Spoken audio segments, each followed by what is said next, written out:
Boa noite. Boa noite. Com boa parte do comércio ainda fechado no país, os criminosos passaram a atacar padarias e farmácias que funcionam 24 horas. Em São Paulo, algumas lojas já reduziram o horário de funcionamento durante a noite e reforçaram a segurança. Os policiais seguiram de madrugada para uma comunidade de São Paulo. Polícia! Polícia! Nesta casa, procuravam um suspeito de assaltos a padarias de bairros nobres de São Paulo. O menor jogou a arma pela janela e depois pulou do segundo andar para tentar fugir, mas foi apreendido. No chão! As equipes foram então atrás do outro suspeito, numa viela próxima. Lá prendeu outro jovem de 19 anos, um ex-funcionário da padaria. Você tá trabalhando na padaria mais não? Não. É? E roubando a padaria que você roubou com seu amigo? Você tá preso, tá? Põe na cabeça. Verificamos que ele tinha laços com uma pessoa que era muito parecida com o segundo roubador das imagens. Identificamos na sequência ainda que eram vizinhos quase de porta. Este é o funcionário flagrado no dia do assalto pelas câmeras de segurança da padaria. Aqui ele sai com lixo no fim do expediente e volta já com os dois assaltantes. Até finge que é rendido, mas repare que ele fica para trás e tranca a porta. O menor saca a arma e vai em direção às outras funcionárias.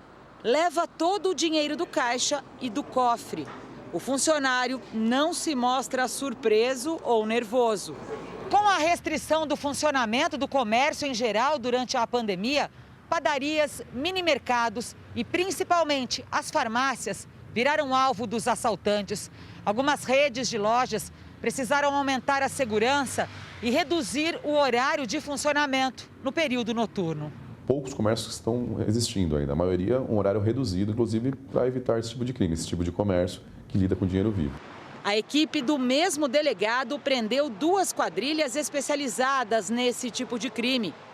Aqui, os suspeitos fingem ser consumidores interessados em produtos nas prateleiras. Depois, rendem um cliente e anunciam um assalto. Nesta outra farmácia, os ladrões levam produtos e o malote com todo o dinheiro do caixa. Veja agora outros destaques do dia. Polícia Federal apreende testes superfaturados de Covid-19. Bolsonaro pede apoio a países vizinhos para acordo com a União Europeia. Ministério Público denuncia prefeito após morte do menino que caiu do prédio. Pesquisa indica que coronavírus estava no Brasil desde novembro.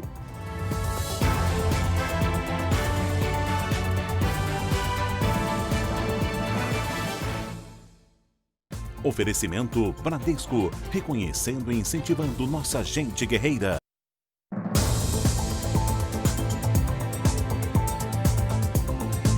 Os acidentes de trânsito aumentaram em São Paulo nos meses de quarentena. Muitas das vítimas são trabalhadores que tentam sobreviver à crise. O flagrante aconteceu ontem no centro de São Paulo. Um carro atravessa a pista e atropela 2 motociclistas. Ambos foram socorridos e passam bem. Eberton era motoboy e também foi atropelado. Entre as sequelas, perdeu uma das pernas e agora se recupera em um hospital de reabilitação. Estava numa roupa Anguera.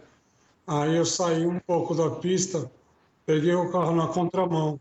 Eu não vou mentir, eu acho que eu estava correndo um pouco também, né? Para fazer mais viagens, mais corridas.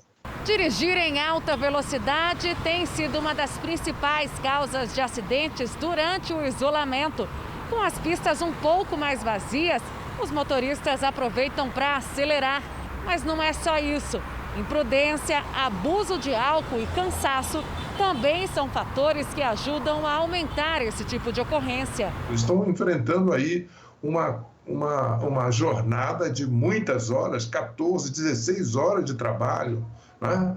E nós sabemos que esse trabalho é um trabalho extremamente desgastante. Também o uso do álcool, da droga, para poder tocar o barco e conseguir fazer as entregas no tempo necessário. Em maio, o estado de São Paulo registrou 5.676 acidentes de trânsito, quase 20% a mais do que abril. Os registros em estradas também cresceram. 4.614 acidentes e 380 mortes. Adrian também foi atropelado. Por sorte, teve ferimentos leves. Já Maiara e Maria Eduarda ainda estão internadas por causa das lesões. O motorista estava embriagado.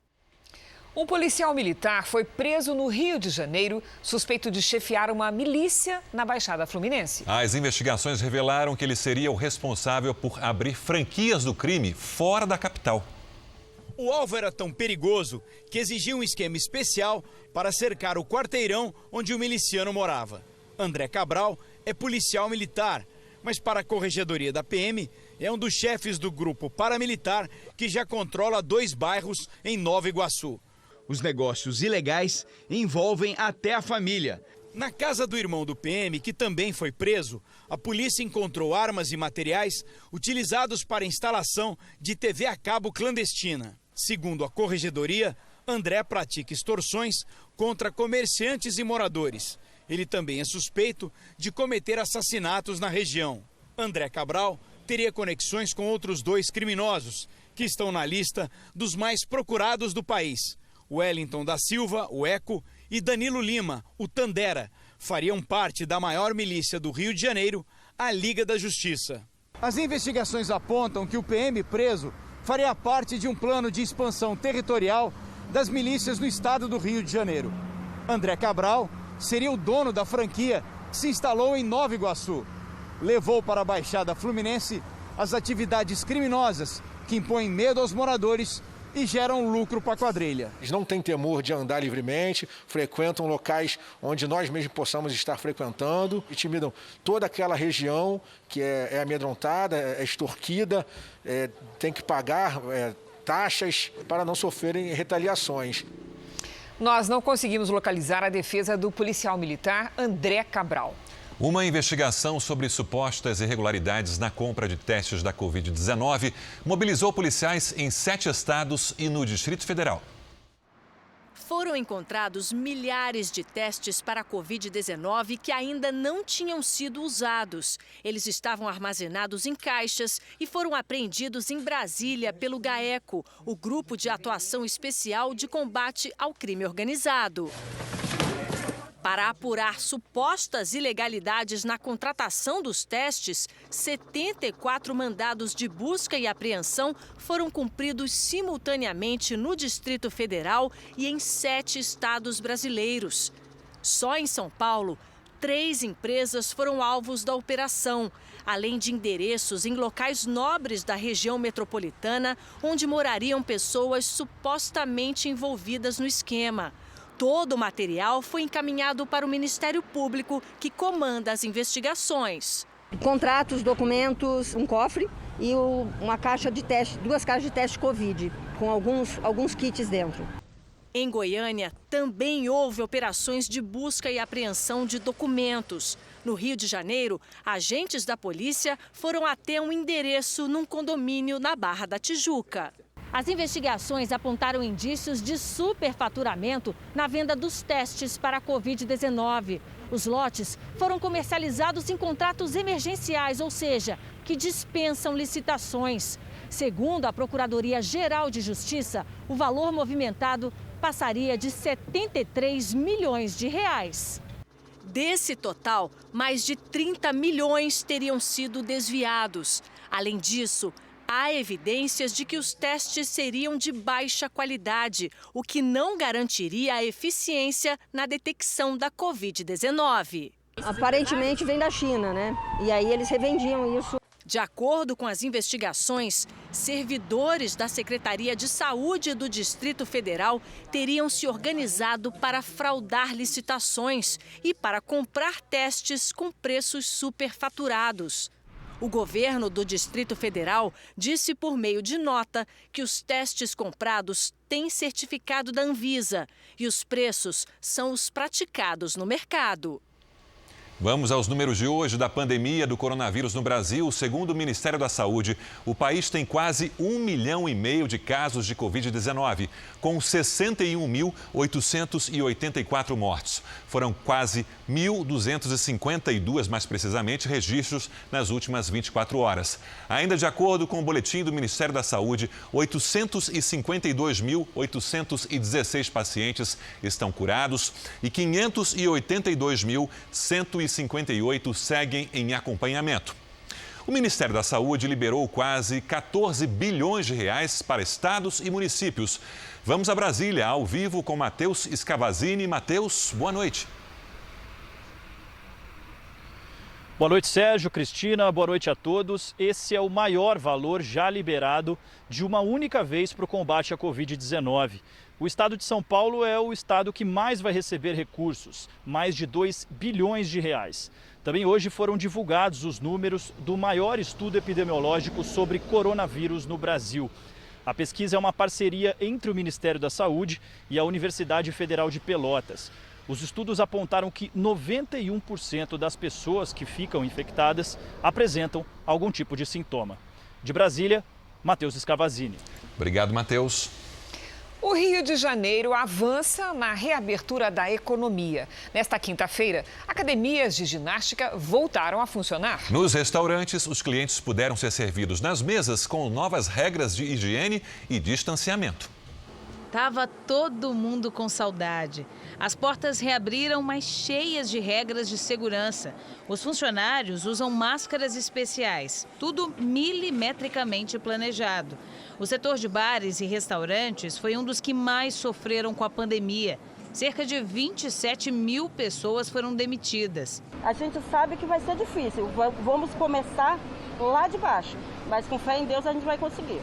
Para respeitar o distanciamento, esse restaurante, que pode receber até 160 pessoas, só vai trabalhar com metade da capacidade. Por aqui, uma aposta para atender os clientes é essa área ao ar livre, onde o risco de contaminação é menor. Explorar ambientes assim é uma orientação para todos os estabelecimentos que estão reabrindo. A gente conversou bastante com todo mundo para que os protocolos sejam feitos da melhor forma. Então, acho que a gente vai conseguir atender com maior segurança todos os nossos clientes.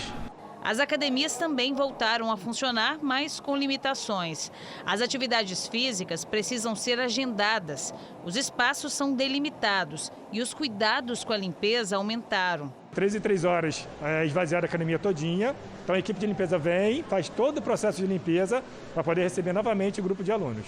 Quem voltou a malhar lembra que é preciso respeitar as novas regras. A gente também tem que pensar no outro. Eu acho que dá tranquilamente para a gente revezar e cada um fazendo seu horário. Em Goiânia, a Justiça autorizou a reabertura do comércio, desde que respeitadas as regras sanitárias e de distanciamento. A decisão suspende um decreto da Prefeitura, segundo o qual as lojas poderiam reabrir, mas respeitando o sistema de rodízio. Já no Distrito Federal, o governo decretou a reabertura total do comércio. Salões, barbearias e academias funcionam a partir da próxima semana.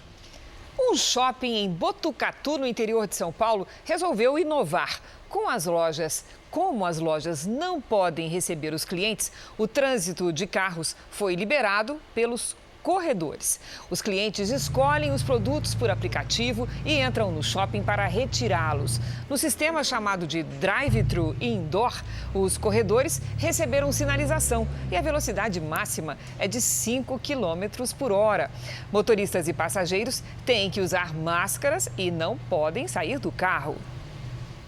Em São Paulo, as cidades que têm permissão para abrir o comércio poderão escolher o horário de funcionamento. As opções, 2: 4 horas todos os dias ou 6 horas, 4 dias por semana.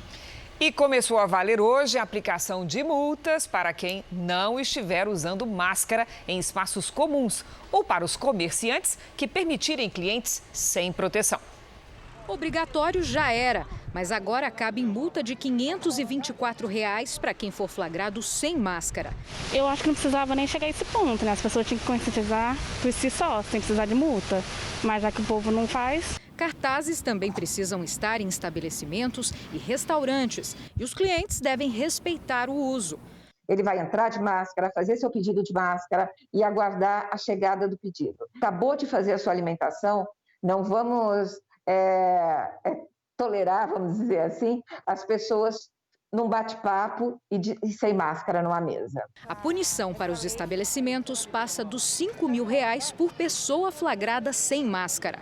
Dentro dos carros, o uso é recomendado, mas não gera multa.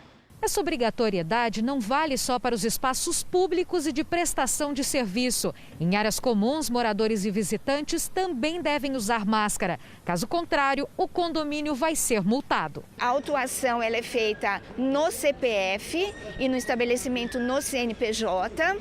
E tanto o estabelecimento como o cidadão vai ter que apresentar o endereço. E aí gera um processo administrativo. Vamos entender como uma multa de trânsito. Em São Paulo, neste primeiro dia, ninguém foi multado.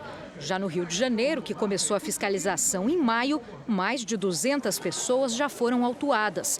No Distrito Federal, foram 63. E não adianta estar com máscara no queixo ou deixar o nariz de fora. Então, acho que é uma medida muito eficiente, assim, quando a gente quer inibir a contaminação de pessoas desses vírus que são respiratórios. A mãe que confessou ter matado o filho no Rio Grande do Sul pode ser condenada a quase 40 anos de prisão. Homicídio doloso, ou seja, com intenção, triplamente qualificado por motivo fútil, meio cruel e com recurso que dificultou a defesa da vítima. Essa foi a conclusão da polícia sobre o caso Rafael Vinks, de 11 anos. O menino foi morto na cidade de Planalto, no norte do estado, pela própria mãe, no dia 14 de maio. No primeiro momento, ela negou, mas depois confessou o crime. Na primeira versão, disse que foi um acidente. Teria dado remédios para dormir em excesso ao menino. Mas a perícia apontou que Rafael havia morrido por estrangulamento. Uma reconstituição no local trouxe ainda mais dúvidas à versão. A casa dela ficava a 400 metros do hospital da cidade. O celular dela tinha um aplicativo de acionamento do SAMU. E em questão de segundos poderia estar o SAMU na casa dela para fazer o atendimento daquela criança. No último final de semana, a Alexandra afirmou que matou o filho com uma corda, porque ele se recusava a largar o celular e dormir. Depois da confissão, o advogado que cuidava da defesa de Alexandra deixou o caso e ela pediu por um defensor público. Por meio de nota, a Defensoria disse que, por enquanto, não irá se pronunciar sobre o inquérito ou apontar qual será a linha de defesa, até tomar conhecimento do processo. Alexandra será indiciada ainda por falsidade ideológica e ocultação de cadáver. A sentença pode chegar a 38 anos de prisão. O prefeito de Tamandaré, em Pernambuco, pode perder o mandato. Ele pagava empregadas domésticas com dinheiro público. Uma delas é a mãe do menino Miguel, que morreu ao cair do 9º andar do prédio. O Ministério Público de Pernambuco apontou o crime de improbidade administrativa supostamente cometido pelo prefeito de Tamandaré, Sérgio Hacker. A denúncia veio à tona depois da morte do menino Miguel, de 5 anos, que caiu do 9º andar do prédio de luxo onde mora o prefeito, no Recife. Miguel era filho da empregada doméstica do prefeito e foi deixado sozinho no elevador pela primeira-dama, Sari Corte Real, indiciada por abandono de incapaz que resultou em morte. Depois do caso, a investigação mostrou que Mirtes Renata Santana de Souza, a mãe do garoto, era contratada como gerente de divisão da prefeitura. Recebia um salário de R$ 1.015. A mãe dela, Marta Maria Santana Alves, estava lotada na Secretaria de Educação do município. Recebia R$ 1.327. Além das duas, uma outra funcionária, que ganhava R$ 1.186 dos cofres públicos, trabalhava na casa de praia do gestor. O relatório da promotoria identificou que, de 2017 para cá, a prefeitura gastou mais de R$ 193 mil com duas das funcionárias. E a Secretaria de Educação utilizou mais de R$ 72 mil do Fundo da Educação Básica para pagar a outra.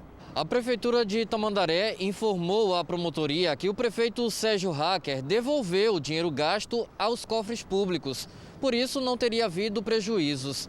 Mesmo assim, o Ministério Público pediu o bloqueio de bens do prefeito, no valor que passa de R$500 mil. Para a secretária de Educação do município, também houve bloqueio de bens, de mais de R$ 145 mil. O Ministério Público pede a punição dos gestores com penalidades previstas na Lei de Improbidade Administrativa, que incluem pagamento de multa, perda do cargo ou função pública e até suspensão temporária dos direitos políticos. Embora ele não tenha recebido diretamente o dinheiro, ele naturalmente enriqueceu-se ilicitamente, pois obteve uma evidente vantagem patrimonial dessa prática. A secretária de Educação de Tamandaré disse que vai provar na Justiça que não cometeu irregularidades e que vai recorrer da decisão de indisponibilidade dos bens. O prefeito Sérgio Hacker afirma que não há qualquer pedido de cassação ou de afastamento do cargo, que ainda não foi comunicado sobre a ação judicial, mas que vai se defender das acusações e recorrer da decisão. Depois de 2 meses em queda, a indústria deu sinais de recuperação. Em maio, o crescimento de 7% é o primeiro degrau de uma retomada que promete ser longa. Na fábrica de móveis, os pedidos voltaram. A produção cresceu nas últimas semanas, mas ainda está longe do que era antes do início da pandemia. Em abril, a gente conseguiu fazer um resultado talvez 30% do normal. Em maio, a gente já conseguiu chegar a 50% do normal. Dados do IBGE mostram que a produção industrial no Brasil no mês de maio cresceu 7% em relação a abril. A alta foi puxada principalmente pelo desempenho da indústria automobilística. Mas quando se compara maio de 2020 com maio do ano passado, o tombo é de quase 22%. E no acumulado do ano, a indústria recuou 11%. Economistas ouvidos pelo Jornal da Record fazem uma analogia sobre a crise atual. A queda foi de elevador, agora a subida é lenta, degrau por degrau. Todos concordam que o pior já passou, mas não há como prever o que vai acontecer até o fim do ano. Tudo depende de como e quando a epidemia será controlada. As máquinas continuam onde estão, a produção está preparada para acontecer, mas não está acontecendo porque não tem venda, porque não tem consumo efetivamente. Quando as pessoas voltarem a consumir, e principalmente nos setores que empregam muito, vai ser algo extremamente positivo e nós vamos poder retomar nossa economia. Para o dono da fábrica de móveis, o momento não é de ganhar dinheiro, mas conseguir manter aberta a empresa que existe há mais de meio século. O Brasil é um país de grandes oportunidades e a gente não pode, por um momento ruim, destruir tudo aquilo que a gente fez e que a gente sonhou. A gente tem que devagarzinho, com calma, com sabedoria, ultrapassar todos esses momentos. Vamos agora com a opinião do jornalista Augusto Nunes. Boa noite, Augusto. Boa noite, Cristina, Sérgio. Boa noite a você que nos acompanha.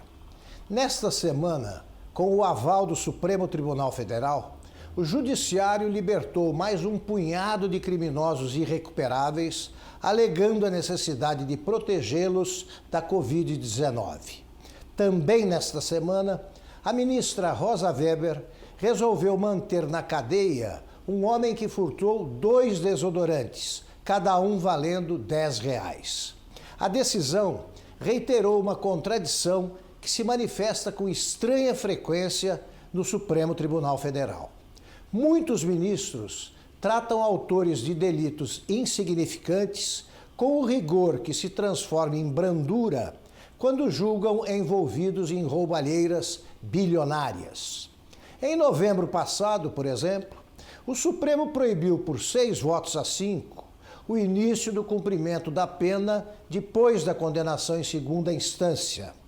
Com isso, livrou da gaiola quadrilheiros afundados no escândalo do Petrolão, entre outros. Horas mais tarde, o tribunal rejeitou o pedido de habeas corpus feito por um homem que furtou um radiocomunicador avaliado em R$70. Essa incoerência induz muita gente a desconfiar que, em julgamentos do Supremo, quanto maior é o produto do roubo, menor é o risco de cadeia. Perigoso é roubar pouco. Veja daqui a pouco, o ciclone bomba vai para o oceano, mas ainda pode provocar fortes ondas. E veja também, nos Estados Unidos, 2 novas histórias geram acusações de racismo.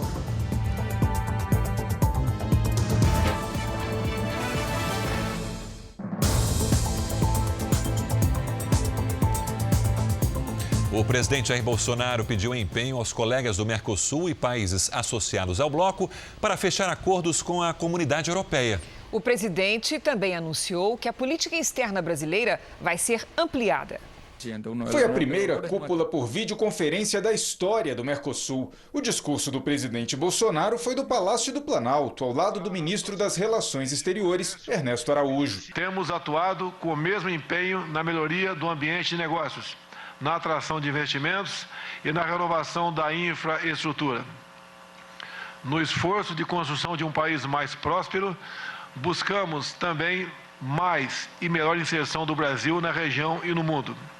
E o Mercosul é nosso principal veículo para essa inserção. A cúpula marcou o encerramento da presidência do Paraguai no comando do Mercosul, elogiada por Bolsonaro por ter concluído pendências nos acordos do bloco com a União Europeia e a Associação Europeia de Livre Comércio, assinados em 2019. O presidente brasileiro pediu o empenho dos colegas nas negociações para a ratificação dos acordos ainda neste ano. Para que entrem em vigor, todos os países que integram os blocos econômicos devem aprovar os textos. O Uruguai vai presidir o Mercosul pelos próximos 6 meses. Bolsonaro conta com o apoio dos países vizinhos para reforçar a imagem do Brasil no exterior. Nosso governo dará prosseguimento ao diálogo com diferentes interlocutores para desfazer opiniões distorcidas sobre o Brasil e expor as ações que temos tomado em favor da proteção da floresta amazônica e do bem-estar das populações indígenas. O Brasil está disposto a avançar em outros entendimentos com parceiros mundo afora. Queremos levar adiante as negociações abertas com o Canadá, a Coreia, Singapura e o Líbano, expandir os acordos vigentes com Israel e a Índia e abrir novas frentes na Ásia. E temos todo interesse em buscar tratativas com os países da América Central. O Mercosul também é um bom negócio para a economia brasileira. De acordo com o Ministério das Relações Exteriores, em 2019, o Brasil exportou cerca de 75 bilhões de reais para os países membros e importou 65 bilhões, ficando com saldo positivo de 10 bilhões de reais no período. Nas questões internas, o presidente ainda não escolheu o novo titular do Ministério da Educação. Pela manhã, em conversa com apoiadores, afirmou que a educação no país está horrível. Bolsonaro segue analisando os indicados em meio a uma disputa entre a ala ideológica e os militares do governo. O nome de Renato Feder volta a ser cogitado para o cargo. O atual secretário de Educação do Paraná até já se encontrou com o presidente. A restrição para a entrada de estrangeiros no Brasil foi prorrogada por mais 30 dias. O JR Entrevista de hoje recebeu o ministro da Justiça e Segurança Pública, André Mendonça. Ele conversou com os jornalistas Luiz Fara Monteiro e Tiago Nolasco.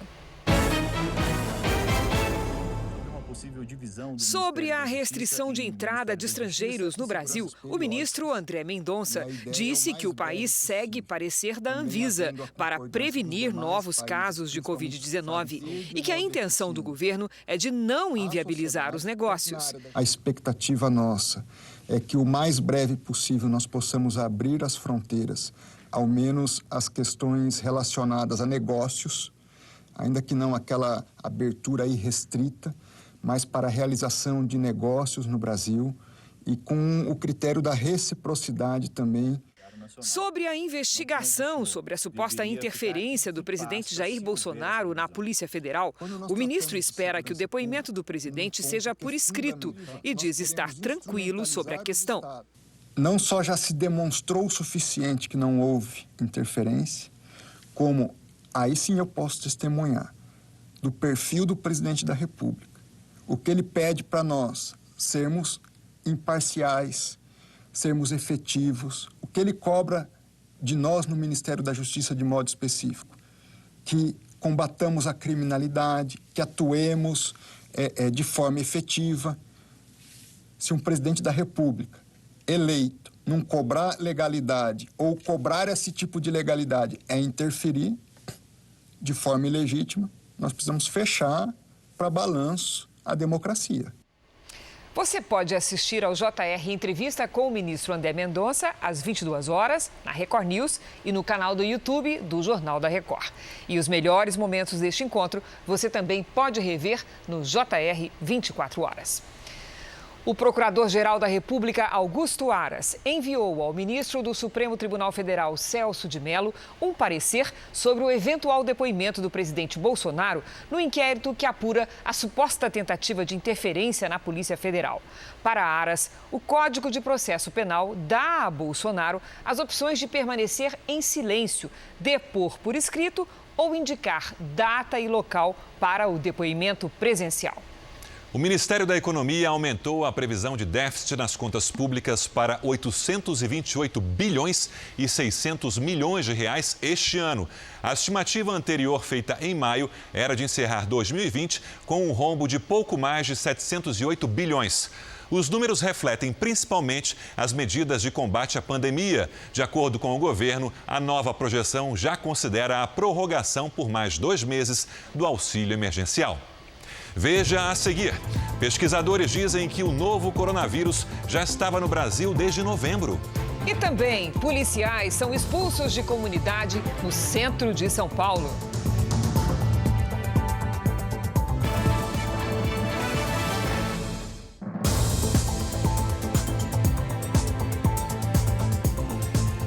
Os Estados Unidos registraram 2 novas ações suspeitas de racismo. Essa imagem foi gravada em Orion, Michigan. Com a arma engatilhada, uma mulher branca grita com uma mulher negra e com a filha dela. A discussão começou no estacionamento depois de uma acusação de racismo. She's ignorant. Pela janela do carro, a mulher responde: "Ninguém aqui é racista, não tem isso."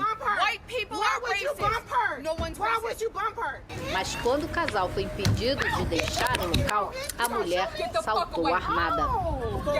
Ela só baixou a arma e entrou no carro quando viu que o marido estava pronto para ir embora. A discussão sobre o racismo está à flor da pele aqui nos Estados Unidos. E desde a morte de George Floyd, da onda de protestos que se multiplicou em quase todos os estados, o foco tem sido o comportamento da polícia. No aeroporto de Miami, o policial Anthony Rodrigues agrediu Paris Anderson, de 21 anos. Ela chegou atrasada para um voo rumo a Chicago, discutiu e xingou os funcionários da companhia aérea que chamaram a polícia. O vídeo mostra que o policial Anthony socou, derrubou e algemou a mulher. Ela foi detida por desacato à autoridade e ele acabou suspenso do trabalho. As autoridades estão investigando as 2 histórias desta reportagem. Os Estados Unidos bateram um novo recorde de casos diários de coronavírus. Quase 53 mil pessoas foram contaminadas. Muitos dos casos surgiram em locais onde não era obrigatório o uso de máscara, um procedimento que as autoridades locais estão revendo. Especialistas em saúde se preocupam agora com as comemorações do Dia da Independência dos Estados Unidos, no sábado, que podem gerar aglomerações. E aqui no Brasil, o Congresso promulgou hoje o adiamento das eleições municipais para novembro. Por enquanto, não há previsão para um novo prazo para regularizar títulos eleitorais.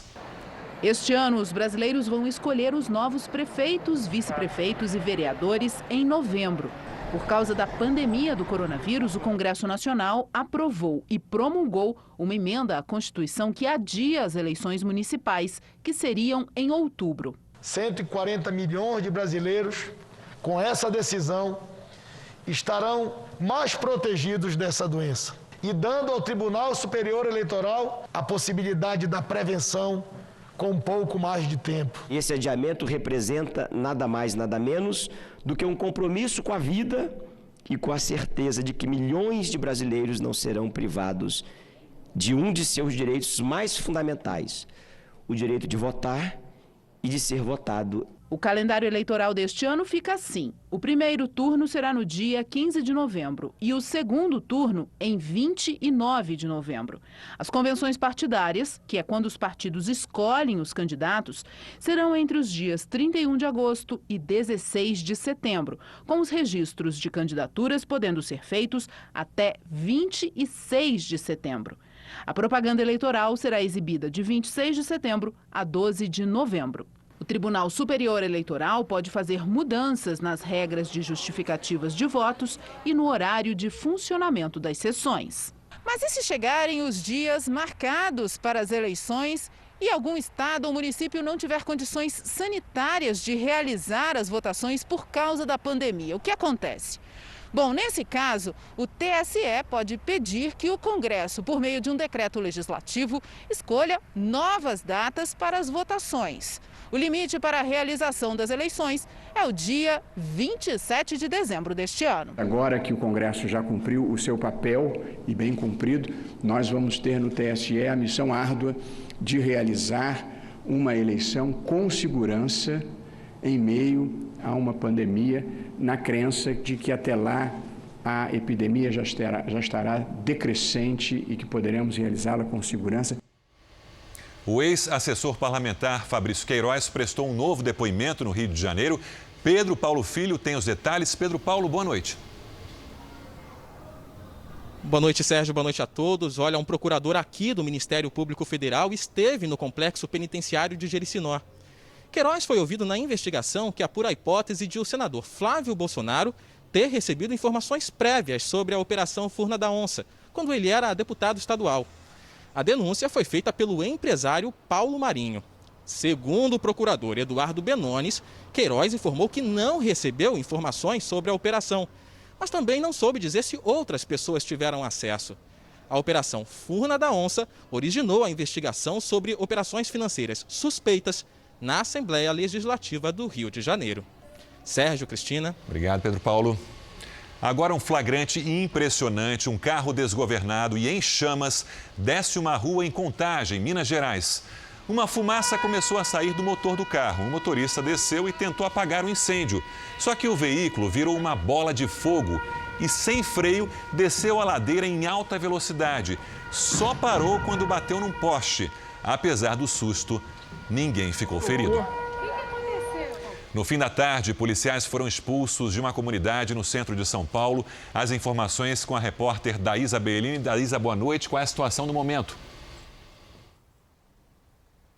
Olá, Sérgio. Boa noite. A situação agora está mais tranquila, mas durante a tarde ficou tenso por aqui, viu? A polícia fazia uma operação de combate ao tráfico de drogas na comunidade do Moinho, no centro da capital. Segundo a PM, um dos cães usados na operação identificou uma casa onde haveria drogas. Um homem que estava no imóvel tentou fugir, caiu do telhado, ficou ferido e foi levado para a Santa Casa. Foi quando alguns moradores impediram a entrada dos policiais e começaram a atirar pedras nos PMs.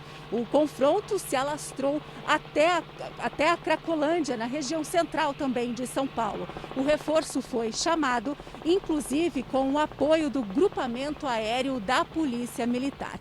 Neste momento, tudo está um pouco mais calmo por aqui. Sérgio. Obrigado, Daísa. Em Minas Gerais, roubo e furtos de motos aumentaram nos meses da quarentena. O ladrão aproveita as ruas vazias para agir. Em segundos, liga a moto e vai embora. Neste outro flagrante, primeiro o criminoso destrava a motocicleta. Depois desaparece da imagem e só volta 4 minutos depois. O ladrão foi buscar um capacete. A moto era da Priscila e do marido. Foi roubada enquanto ela fazia uma visita de menos de 1 hora a uma tia. Como ia ser uma coisa muito rápida, a gente pensou assim, não vamos precisar de colocar para dentro porque a gente já ia embora, né? Segundo a Secretaria de Justiça e Segurança Pública do Governo de Minas, nesses 3 meses de isolamento social, o número de motos roubadas aumentou 37%. O de furtos, 5%. Com mais gente em casa por causa do isolamento social, os roubos a patrimônio caíram praticamente pela metade em Minas desde o começo da pandemia. Ou seja, as opções para os ladrões diminuíram. Por isso, passaram a roubar motos para vender as peças. Só nesta casa, a polícia apreendeu 200 peças de motocicletas, que, segundo a investigação, foram retiradas de motos roubadas. Um acusado foi preso. Já calculamos que ele tem participação em pelo menos 50 furtos de motocicletas. Muita gente que está trabalhando em casa viu o valor da conta de luz disparar durante a pandemia e agora a Agência Nacional de Energia Elétrica autorizou um aumento das tarifas para o próximo mês. O QR Code já está aqui na tela, então aponte a câmera do celular e veja algumas orientações para economizar energia. Durante toda a quarentena tem sido assim na casa da Mariana. A gente fica com os televisores ligados, as crianças jogam mais videogame, abertura de geladeira, que criança quer comer toda hora. Eu trabalho com 2 telas, por exemplo, de computador. São 4 pessoas o dia todo em casa. A conta de luz, que antes ficava em torno de R$ 150, passou dos 220 no último mês. Agora, a Mariana prepara o bolso para outro aumento, o da tarifa. A Agência Nacional de Energia Elétrica autorizou o reajuste para 9 estados. Em São Paulo, 23 municípios e a capital terão um acréscimo médio de 4,23% no valor da tarifa. O estado com o maior reajuste previsto é o Tocantins, 7,17%. E este não deve ser o único aumento nesse ano, alertam os especialistas. Foi aprovado recentemente também um socorro ao setor elétrico. Então vai vir mais aumento ainda além desse da revisão anual periódica. Quem precisa ficar em casa o dia inteiro, mas quer economizar na conta de luz, o jeito é ficar de olho nos equipamentos que consomem mais energia, como o chuveiro, o abre e fecha da geladeira e as lâmpadas. Uma dica bem simples para se colocar em prática é aproveitar ao máximo a luz do dia e evitar assim luzes acesas sem necessidade. Dicas que a Mariana já pensa em colocar em prática hoje mesmo. A gente vai tentar segurar um pouco a questão de televisão, de videogame, de computador, que às vezes ficam brincando, jogando no computador também, então vamos segurar um pouquinho, fazer o que dá. O Procon informa que notificou a distribuidora de São Paulo para explicar o aumento da tarifa e orientou os consumidores a registrarem reclamações nos canais de atendimento do órgão. O Instituto Butantan de São Paulo já está recrutando voluntários para começar os testes da vacina chinesa este mês. E a Fiocruz já aplicou uma dose do medicamento de Oxford em uma brasileira. Para a dentista, a picada de agulha no braço foi um ato de amor. Com esse gesto, ela entrou para a história como a primeira brasileira a receber a vacina de Oxford contra o coronavírus. Eu não pensei em nenhum momento, nem em medo e nem nenhum ônus. Eu quis imediatamente ser voluntária, no intuito mesmo de ajudar as pessoas. Além dela, outras 3.000 pessoas vão receber as doses no Brasil, primeiro país fora do Reino Unido a iniciar a fase 3 de testes com a vacina inglesa. A expectativa da Fiocruz é produzir 30 milhões de doses entre dezembro e janeiro, depois dos resultados dos estudos clínicos, que devem ser concluídos nos próximos meses. E a gente tem sim a expectativa que a gente consiga uma análise preliminar ao redor de outubro, novembro. Outra parceria brasileira é do Instituto Butantan com uma indústria farmacêutica da China. Nas 2 primeiras fases de teste no país asiático, a vacina desenvolvida pelo laboratório produziu anticorpos contra o novo coronavírus em 90% dos pacientes. Eu estou extremamente otimista com esta vacina. Nós temos uma tecnologia que produz a resposta correta, que é a resposta de anticorpos neutralizantes, e esperamos confirmar as informações preliminares. Na terceira fase da pesquisa, o Instituto Butantan vai coordenar os testes com 9.000 voluntários brasileiros. A expectativa do Instituto Butantan é de começar a aplicação da vacina nos voluntários ainda neste mês. A avaliação dos pacientes nos meses seguintes vai mostrar se o resultado promissor obtido nos testes na China se repete em um número muito maior de pessoas. Os pesquisadores esperam ter a resposta para aprovar a vacina até o fim do ano. Este infectologista diz que a participação em pesquisas para desenvolver vacinas com tecnologias diferentes é importante para o Brasil. Pode ser que o sucesso não venha só de uma, mas possa ser as duas. Com isso, produziremos mais vacinas e conseguiremos vacinar muito mais brasileiros. Pesquisadores descobriram partículas do novo coronavírus em amostras de esgoto de Florianópolis de novembro do ano passado. O repórter André Rode tem as informações ao vivo da capital catarinense. Boa noite, André. Boa noite. Esse é o primeiro relato de presença do novo coronavírus nas Américas. Na China, pesquisadores encontraram traços do coronavírus em amostras do esgoto de Wuhan de outubro e na Itália de dezembro do ano passado. O estudo em Florianópolis foi feito por pesquisadores da Universidade Federal de Santa Catarina em conjunto com cientistas espanhóis. A análise do esgoto encontrado na rede pública é um trabalho de rotina, mas depois da pandemia, os pesquisadores decidiram investigar também se havia vestígios do coronavírus nas amostras que já tinham sido coletadas em novembro.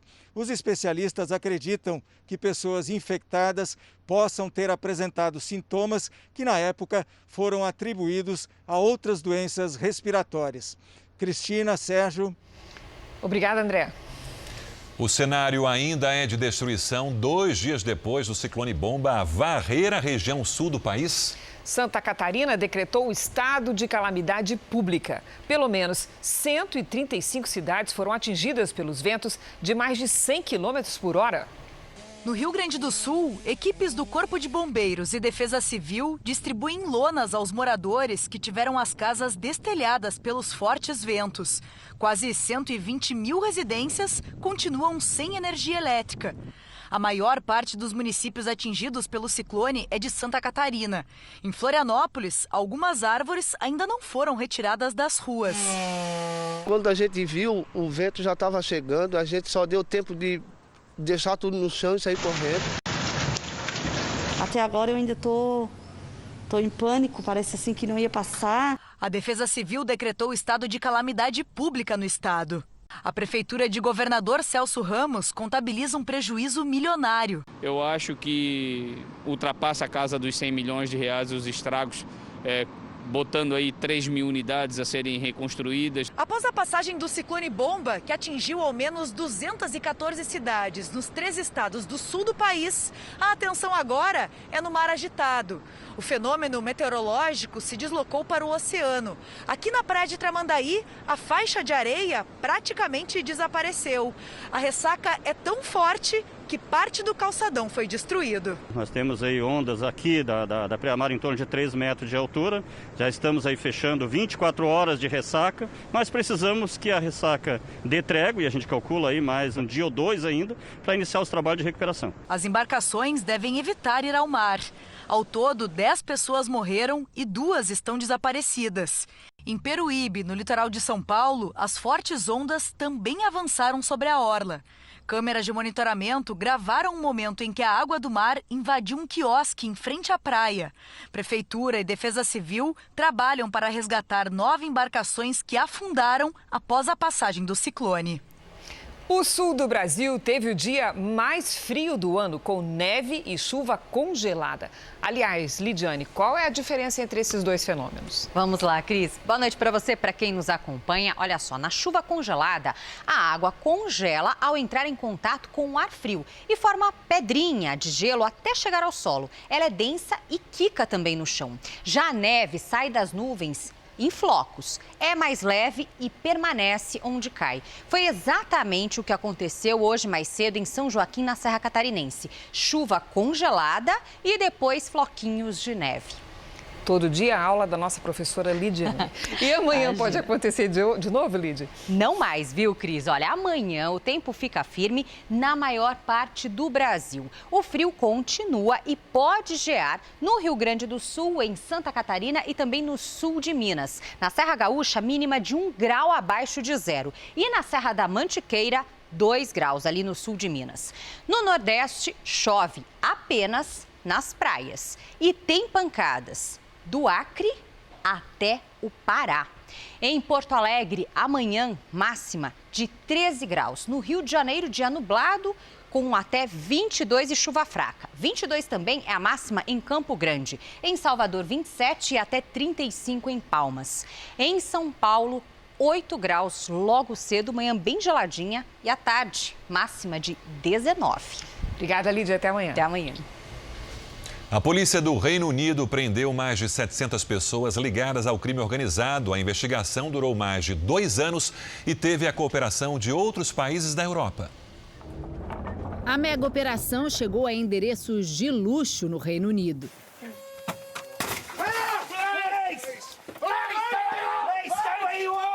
746 pessoas foram presas, suspeitas de envolvimento com o crime organizado no país. Segundo os agentes britânicos, seriam chefões de grupos criminosos que levavam uma vida de luxo, sustentada por práticas ilegais como tráfico de drogas, armas e até tráfico humano. A tecnologia foi uma importante aliada no sucesso da investigação que começou há 3 anos. Com um sistema avançado de captura de dados, especialistas britânicos conseguiram acessar uma rede secreta de comunicação usada pelos criminosos. Assim, tudo que eles falavam pelo celular passou a ser monitorado pela polícia. Além das prisões, foram apreendidas armas, cerca de 2 toneladas de drogas e o equivalente a mais de 400 milhões de reais em dinheiro. Você comeria um bife feito em uma impressora 3D, Sérgio? Acho que não. Uma empresa israelense desenvolveu a técnica usando plantas, uma opção para os mercados vegano e vegetariano. Parece carne, mas não é. Este bife é feito de produtos à base de plantas e foi produzido em um laboratório aqui em Israel por uma impressora em 3D, capaz de fazer 6 quilos por hora.